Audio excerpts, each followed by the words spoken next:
Main duty पहले वही है कि अपने जंगलात को बचाना है। प्राइमरली अगर हम देखें, हम फॉरेस्ट को मैनेज करते हैं फॉर इकोसिस्टम सर्विसेज के लिए। Hello and welcome to Awaz the Voice Interviews. I'm Nazir Ganai.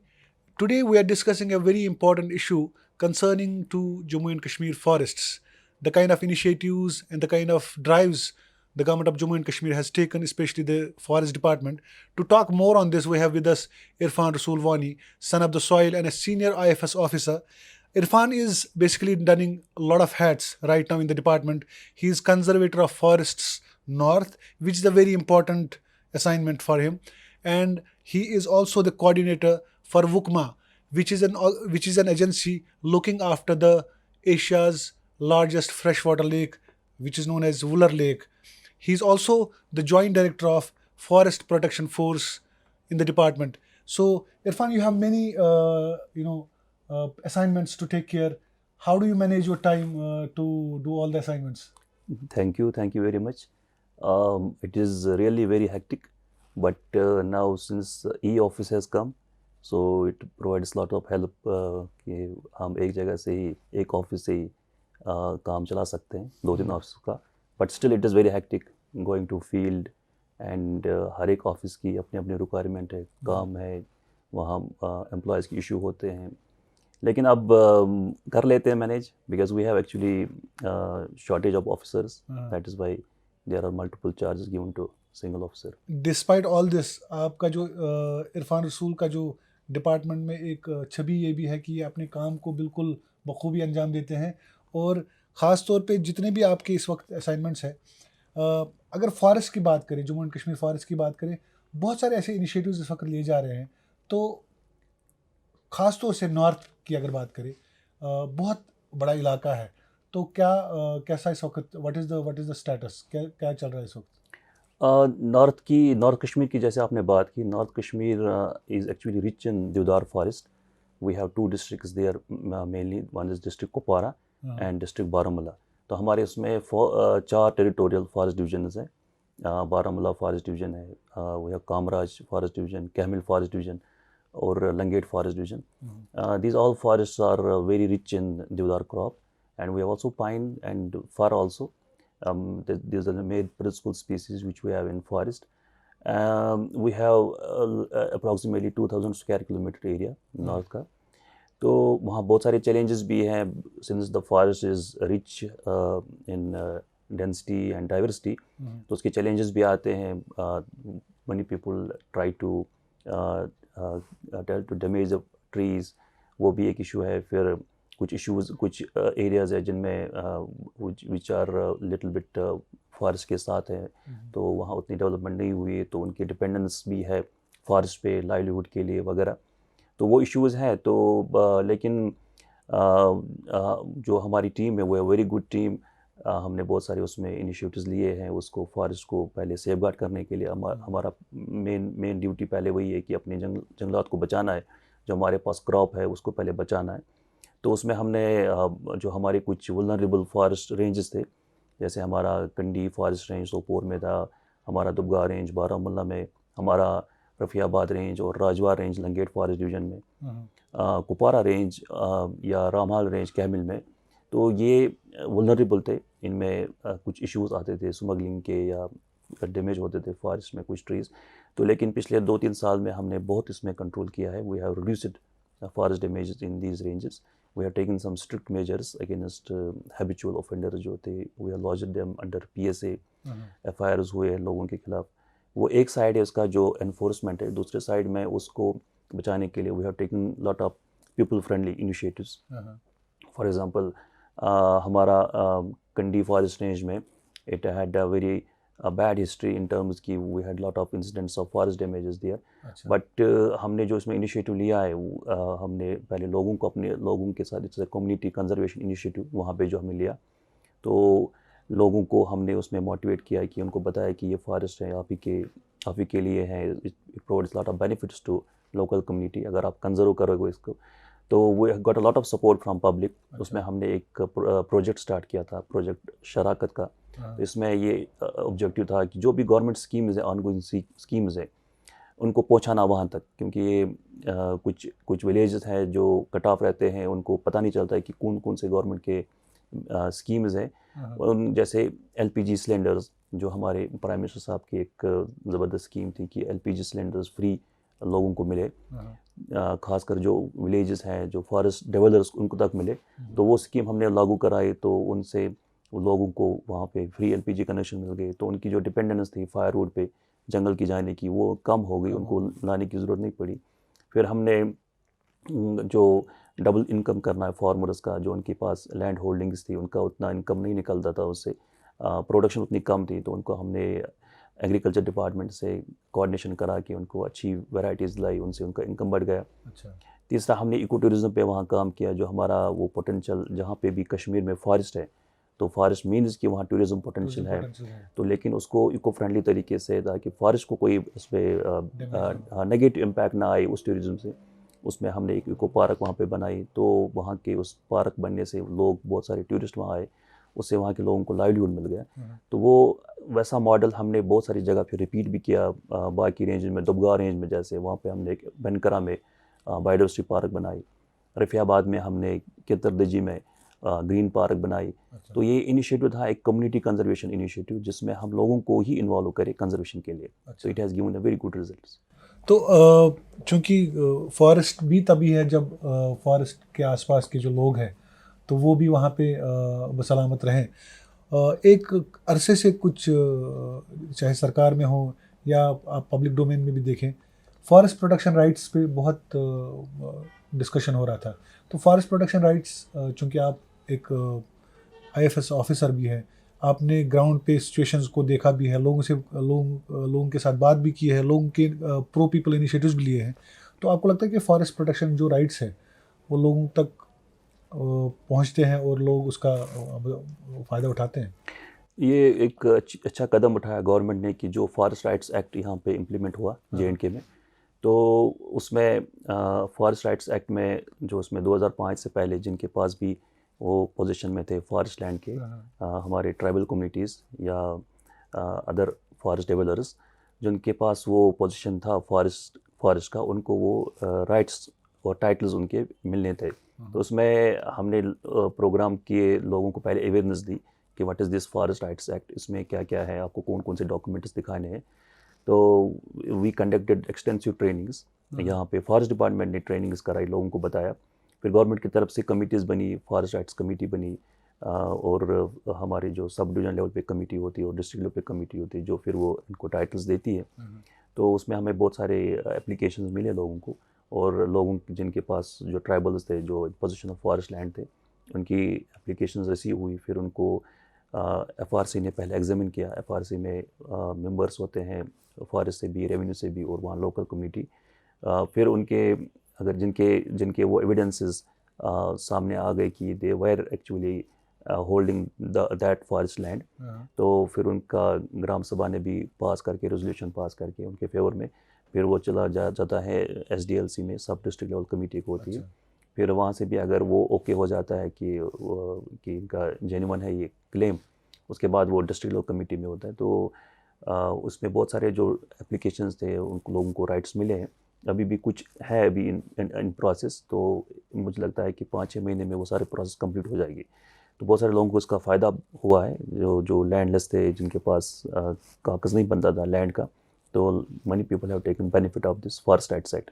तो कुछ लोगों का ये भी, उनकी ये भी शिकायत है कि वो जी फॉरेस्ट में रहते हैं, कभी कभार उनके कुछ ऐसे उनकी रिक्वायरमेंट्स होती है जिन पे कंसर्न जो फॉरेस्ट अफसरान हैं उनके साथ ताउन नहीं करते हैं।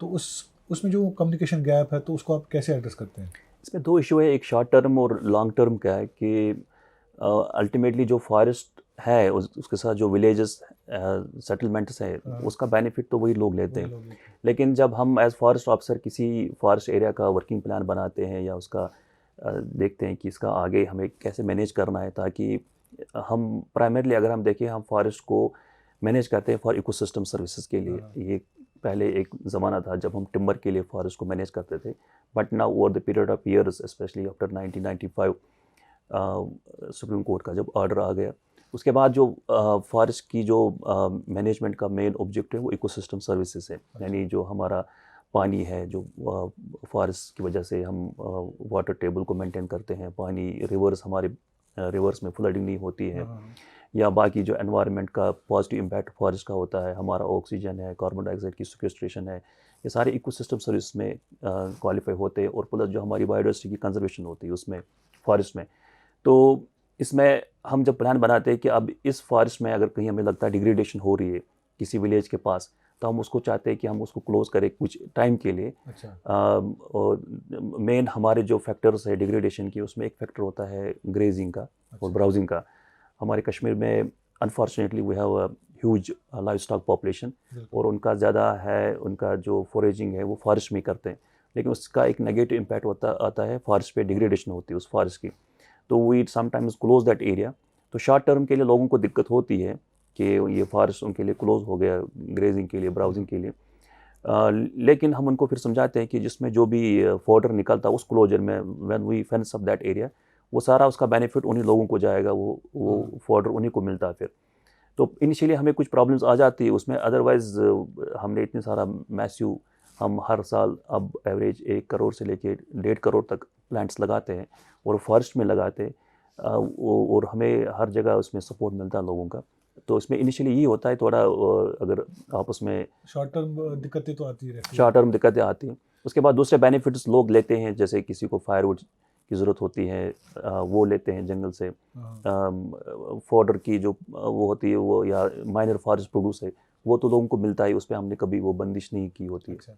तो वर्किंग प्लान से याद आया कि कुछ जो महकमा जंगलात के अफसरान हैं उनसे बात करने के बाद ये पता चला कि जब, क्योंकि I think Forrest department is one of the oldest departments of Jammu and Kashmir, जो कि ब्रिटिश एरा में ही इस्टेब्लिश हुआ था, और जब उन अफसरों से बात की जाती है तो कहते हैं कि कुछ ऐसे एरियाज़ थे या कुछ आपके ऐसे कंपार्टमेंट्स में थे जब ब्रिटिशर्स की भी रजिस्ट्री वहाँ होती थी, या जो इस वक्त पाकिस्तान का एरिया है वहाँ से भी लोग यहाँ पे आते थे, चाहे फॉरेस्ट ऑफिसर्स ही होते थे। तो ऐसा कुछ आपकी नज़र में आया है? हम वर्किंग प्लान का मैं बताऊं कि फॉरेस्ट डिपार्टमेंट बना है 1881 में, जे के फॉरेस्ट डिपार्टमेंट की मैं बात कर रहा हूँ। तो जो पहला ही कुछ टाइम के बाद जो असाइनमेंट मिला था, एंड इनिशियली हमारे जो ऑफिसर्स थे यहाँ पे, जो फॉरेस्ट को चलाते थे, वो ब्रिटिशर्स ही थे। तो महाराजा ने ब्रिटिश ऑफिसरों को ही रखा था यहाँ पे एज कंजर्वेटर्स। तो उनका पहला ये 1-2-3 काम उनने प्रायोरिटी पे लिए थे उस टाइम। उसमें एक डिमार्केशन का था, फॉरेस्ट को डिमार्केट करना। दूसरा था वर्किंग प्लान बनाना। तो वर्किंग प्लान में हम यही बनाते हैं कि हम आगे 10 साल में इस फॉरेस्ट को कैसे मैनेज करेंगे, कौन सा सिल्वीकल्चर सिस्टम लगाएंगे, और रिजनरेशन कैसे होगी उस फॉरेस्ट की। मेनली उस टाइम पहले स्टार्टिंग में ऑब्जेक्टिव था कि टिम्बर हार्वेस्टिंग का ही, तो वही उसी ऑब्जेक्टिव के लिए पहले फॉरेस्ट को वर्किंग प्लान भी बनता था। अब over the period of years, जैसे मैंने कहा इकोसिस्टम सर्विसेज, तो हमारा जो वर्किंग प्लान आज की डेट में बनता है वो उन इकोसिस्टम सर्विसेज को हम कैसे और बेहतर कर सकते हैं, हमारी वर्किंग प्लान की मैनेजमेंट भी वही प्रिस्क्राइब करती है उसमें। जो दूसरा आप कह रहे थे कि और हमारे हर एक फॉरेस्ट डिवीजन में वर्किंग प्लान जो है वो बने हुए हैं या अंडर रिवीजन है, तो हम हर साल उनको रिवाइज करते हैं, फिर 10 साल के बाद वो वर्किंग प्लान रिवाइज होते हैं। अच्छा। तो दूसरा आप जो कह रहे हैं कि हमारे पहले जो हम forest department one of the oldest departments, तो और बड़ा एस्टेट भी है हमारे पास जे की हम बात करें तो इट इज़ अराउंड 48%। हाँ, it is as a land, in terms of land, land resource जो हमारे पास है। तो उसको मैनेज करने के लिए डिफरेंट लोकेशंस पे, जो रिमोट लोकेशंस पे जब ऑफिसर जाता था वहाँ पे इंस्पेक्शन के लिए, तो उसके लिए फॉरेस्ट ने रेस्ट हाउसेस बनाए हुए। अगर आप कुपवारा की हम बात करें, डिस्ट्रिक्ट कुपवारा में we have one of the oldest rest house in Tithwal, we have in one rest house in Keran में हमारा रेस्ट हाउस है, we are rest house in Matsel, we are rest house in Kalaroos. तो इन जगहों पे जो फार फ्लंग एरियाज़ है उनमें हमारे रेस्ट हाउस है।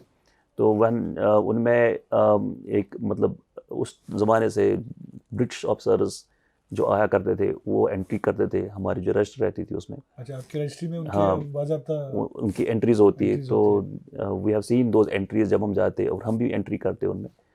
तो that has been a wonderful era. And हम जब पढ़ते हैं तो वो हिस्ट्री मतलब उस ज़माने की याद आती है, फिर उस ज़माने में ऑफिसर्स कैसे चाहते थे उस पीरियड में, और वो स्टे करते थे वहाँ पर और एक्सरसाइज करते थे। उनका मेन एम वही होता था, इंस्पेक्शंस और उस फॉरेस्ट को स्टडी करना, सैम्पलिंग करना उस टाइम की। तो you come someday and we can show you those records, those documents. In fact, we would definitely want to go and do something on that. आपका एक ख़ास असाइनमेंट है जो फॉरेस्ट प्रोटेक्शन फोर्स का है, क्योंकि आप वहाँ पे जॉइंट डायरेक्टर भी तैनात हैं, जो आपका एडिशनल चार्ज है। तो ये फॉरेस्ट प्रोटेक्शन फोर्स कैसे काम करता है, जो हमारे नाजरीन हैं, देखने वाले हैं, तो उनको आप कैसे बताएंगे कि फॉरेस्ट प्रोटेक्शन फोर्स कैसे काम करता है डिपार्टमेंट में? ये मैं बताऊं पहले, J&K is the only union territory in the country where there is separate armed wing of forest department. अच्छा। That's called forest Jammu and Kashmir forest protection force. हाँ। हमारी कंट्री में कहीं और भी ऐसी आर्म्ड विंग नहीं है exclusive for the forest protection के लिए। अच्छा। तो ये बनाई गई है 1997 में। उस टाइम कुछ उनको लगा गवर्नमेंट को कि फॉरेस्ट का डैमेज हो रहा है, कि फॉरेस्ट को और प्रोटेक्ट करने के लिए we need a specialized armed force. तो उसका क़याम आया फॉरेस्ट प्रोटेक्शन फोर्स का, एंड इसका अपना एक्ट भी है, फॉरेस्ट प्रोटेक्शन एक्ट, इसके रूल्स भी हैं। तो ये एक हमारा बड़ा एक फोर्स है, जम्मू में भी है, कश्मीर में भी है, और हमने हर एक डिस्ट्रिक्ट में या डिवीज़न में, फॉरेस्ट डिवीज़न में एक एक गामा यूनिट रखा होता है। अच्छा। तो गामा यूनिट की जुरिसडिक्शन होती है, या तो डिस्ट्रिक्ट होगा या उसका एक फॉरेस्ट डिवीज़न होता है। ओके। तो उसमें फिर उसके हेड करते हैं जॉइंट डायरेक्टर, और जॉइंट डायरेक्टर के ऊपर होता है director forest protection force. It's an armed wing. और हमारे नीचे जो होता है डिप्टी डायरेक्टर एंड अबोव, ये फॉरेस्ट ऑफिसर से होते हैं जो J&K फॉरेस्ट डिपार्टमेंट से डेप्यूटेशन पे आते हैं। लेकिन जो बिलो है उसके रैंक्स हैं, असिस्टेंट डायरेक्टर होता है, उसके बाद होता है inspector, deputy inspector, and forest protection guards होते हैं।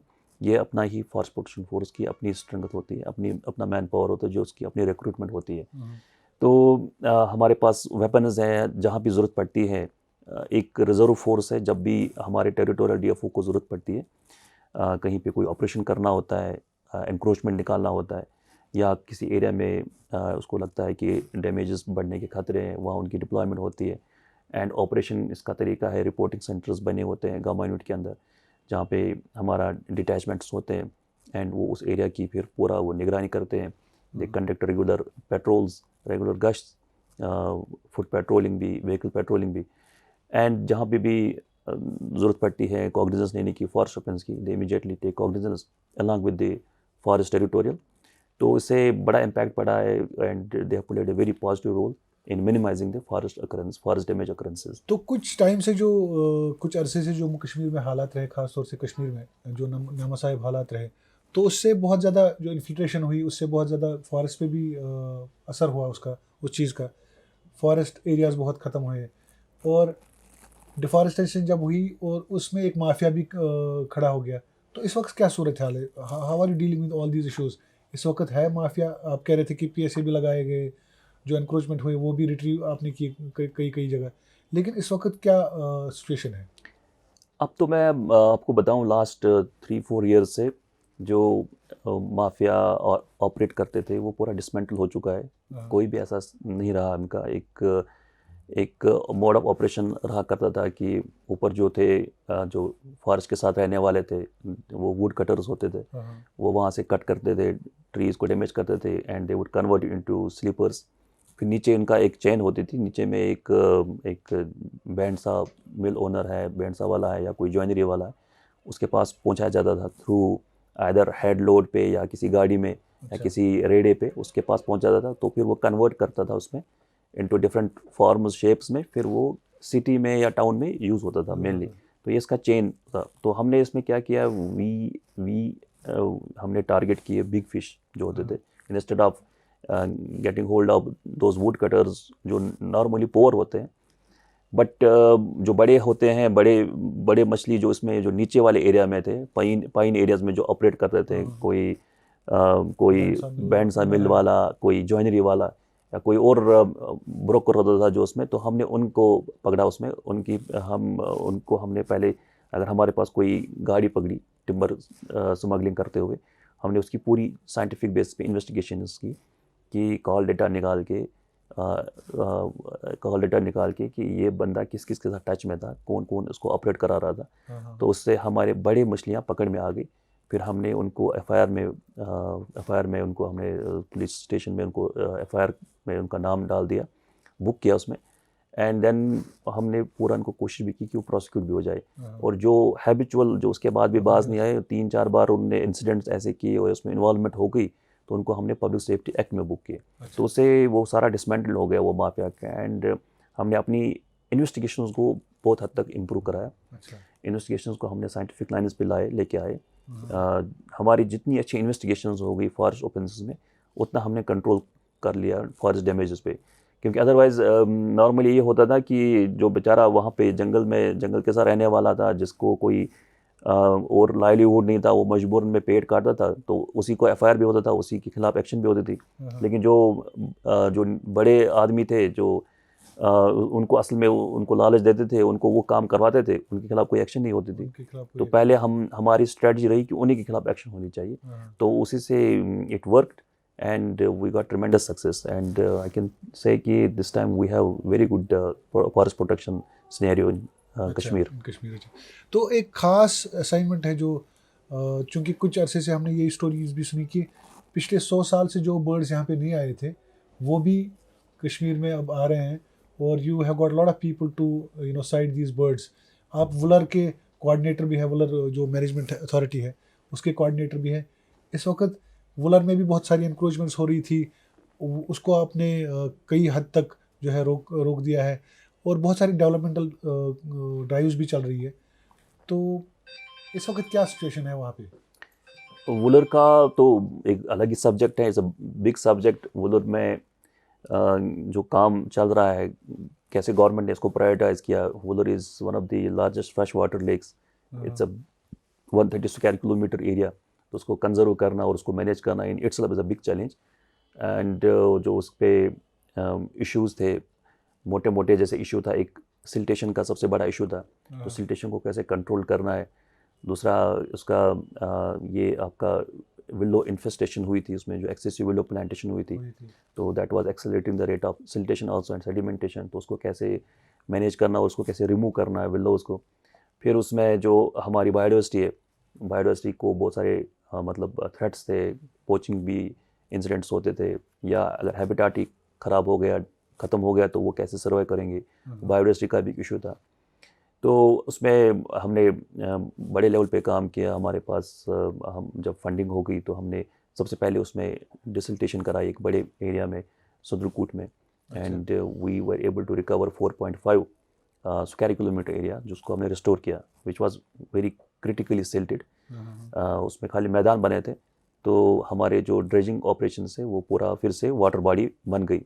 तो जो ही वाटर बॉडी बन गई, उसमें फिर बायोडाइवर्सिटी जैसे हमारी माइग्रेटरी बर्ड्स वो आना शुरू हो गई। And last year we had very good records. For example long tail duck that came after nearly 80 years. उसकी पहले साइटिंग 80 साल पहले हुई थी कश्मीर में, उसके बाद उसकी कोई साइटिंग नहीं हुई थी, तो उसको हमने साइट किया। सिम्यू का साइटिंग हो गई। ऐसे बहुत सारी बर्ड्स की, और जो नॉर्मली वहाँ बर्ड्स थे उनकी जो डेंसिटी वो बहुत बढ़ गई। अगर आप विज़िट करेंगे, आप देखेंगे वहाँ पे, यू विल योरसेल्फ सी कि कितना इम्पैक्ट आया, कितने बर्ड्स वहाँ पे। फिर उसके बाद जो उसका पोचर्स थे, कुछ फिशरमैन थे जो पैलेट गन यूज़ करके शिकार करते थे, तो बर्ड्स वहाँ पे अपने आप को वल्नरेबल करते थे फील, तो वो वहाँ आते नहीं थे। तो उसको पूरा हमने कंट्रोल किया, या तो जो इन्फोर्समेंट करके जो हमारे पास लॉ है, प्लस हमने सीसीटीवी कैमराज इंस्टॉल किए हुए हैं। अच्छा। तो वो हाई डेफिनेशन सीसीटीवी कैमराज है, पूरा मॉनिटर कर रहे हैं, जिनका रिमोट कंट्रोल हमारे पास है। हम देख सकते हैं कि कौन लेक में आ रहा है, कौन जा रहा है, कहाँ बर्ड्स हैं। तो उससे बड़ा इम्पैक्ट पड़ गया। फिर एनक्रोचमेंट का जैसे एक इशू था, एनक्रोचमेंट को हमने एक पहले फेज़ में बीपीज लगाए थे, बाउंड्री डिमार्केट करके। अच्छा। उसको और मजबूत करने के लिए, स्ट्रेंथ करने के लिए हमने बंड्स बना दिए और फेंसिंग की। तो Wular has very good conservation status as of now, और आगे भी उसका काम चल रहा है। अब ज़्यादा उसका हमारा फोकस है इको टूरिज्म का वहाँ। We are developing public parks वहाँ पे, और वो हम आपको दिखाएंगे वो पब्लिक पार्क्स। तो हमारा वो पर्पज़ है कि जो हमारा नेक्स्ट ईयर होगा 2024, उसमें हम जो फुटफॉल है टूरिस्ट का वो बहुत बड़ा है वहाँ पे। चलिए इरफान साहब, I think there are many things that need to be discussed. We will definitely try to have you again on our show. बहुत बहुत शुक्रिया, and many congratulations for all the efforts you are taking to conserve and preserve this forest in Jammu and Kashmir. Thank you very much. So much.